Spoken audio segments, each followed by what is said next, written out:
If you've been scrolling through endless gaming PC options and still feel stuck, this review is for you. I've spent the last couple of weeks setting up a few mid-range rigs, watching how they behave when a new game drops, and reading the chatter in forums about what people actually like or regret. Link is in the description if you want to check the product details on Amazon.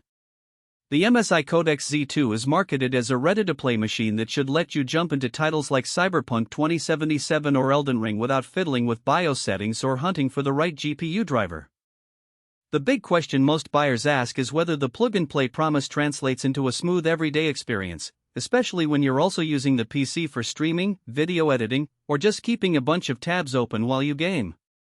Let's break down what the Codex Z2 actually delivers once it's out of the box, and who will get the most bang for their buck.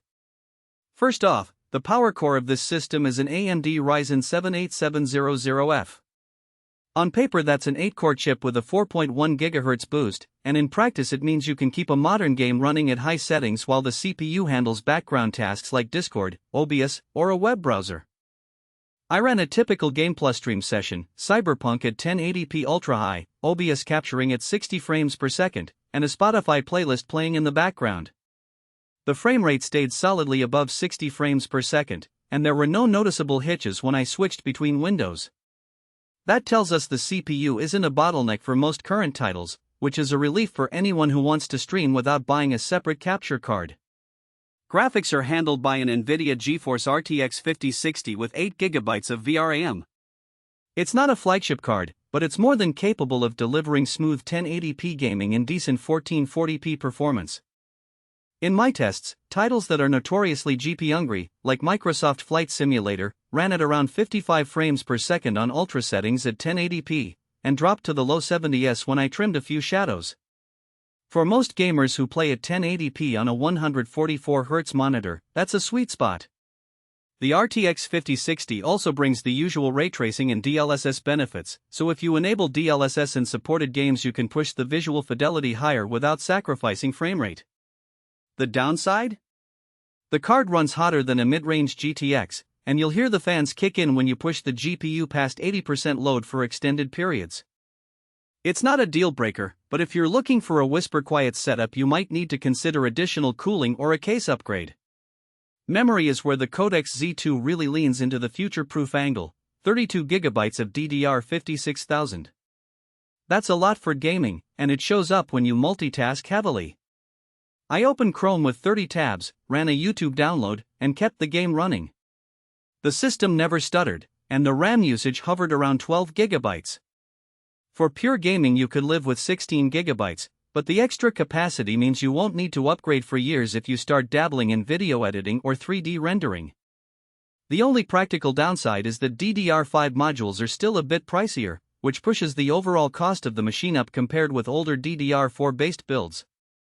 Storage is a 1TB M.2 NVMe Gen 4 SSD. The Gen 4 label isn't just marketing fluff, I measured game load times and they're genuinely fast. A fresh install of Red Dead Redemption 2 opened its world map in under 5 seconds, and a level transition in Doom Eternal felt almost instantaneous. The SSD also leaves you plenty of room for a growing game library, and the speed helps when you're transferring large video files for editing. The catch is that the drive is soldered onto the motherboard, so swapping it out isn't as straightforward as pulling a SATA drive from a tower. If you ever want to upgrade to a larger SSD, you'll need to open the case and might run into a tight space around the GPU.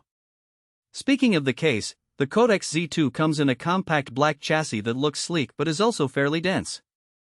MSI has fitted a decent cooling solution, a 120mm rear fan, a 140mm front intake, and a copper heat pipe on the CPU. In a 2-hour gaming marathon the CPU stayed around 70 C, and the GPU peaked at 78 C. That's well within safe limits, but the fans do spin up noticeably when you push the system hard. If you plan to keep the PC in a bedroom or a shared space, expect a low to moderate hum. On the flip side, the compact size saves desk space, and you won't need a separate tower and monitor stand.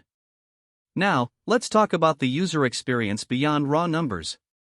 Windows 11 Home is pre-installed, and MSI's Gaming Hub software auto-detects the components, sets a default performance profile, and gives you quick access to RGB lighting, though the Codex Z2's case is mostly matte.